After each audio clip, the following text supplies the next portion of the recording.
25 కోట్ల రూపాయల ప్రైజ్ మనీని ప్రకటించిన నాసా.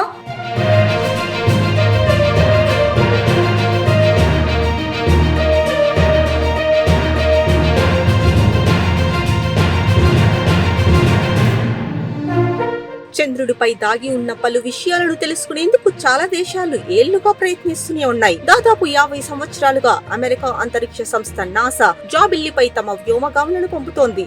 దీంతో అక్కడ మానవ వ్యర్థాలు కుప్పగా పెరిగిపోయింది. ఈ నేపథ్యంలోనే నాసా ఓ ఆఫర్ ను ప్రకటించింది. వాటిని తొలగించేలా లేదా రీసైక్లింగ్ చేసేలా వినూత్న పరిష్కారం చెబితే $3 మిలియన్, దాదాపు 25 కోట్ల రూపాయలు నజరానా అందిస్తామని తెలిపింది.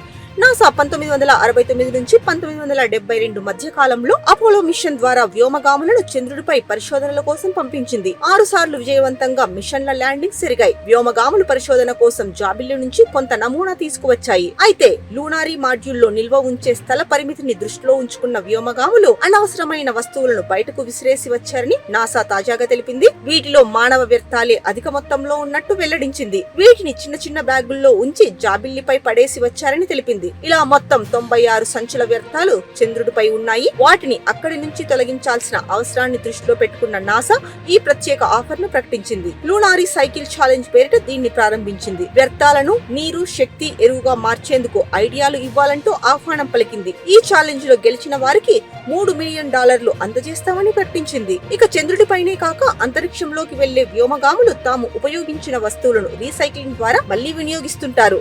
అక్కడ ఉండే మానవ సంబంధిత వ్యర్థాలను నిర్మూలించాలన్నా, తిరిగి భూమిపైకి తీసుకురావాలన్నా సవాళ్లతో కూడుకున్న అంశం. ఈ కోణంలోనూ ఆలోచించిన నాసా తాజాగా ప్రకటన చేసింది. భవిష్యత్తులో చందమామ పైకి మానవులను తీసుకెళ్లడం, అక్కడ వారి జీవన విధానాన్ని మెరుగుపరచడంలో ఇప్పుడు ఇచ్చే ఐడియా ఎంతో కీలకమవునున్నట్లు తెలుస్తోంది.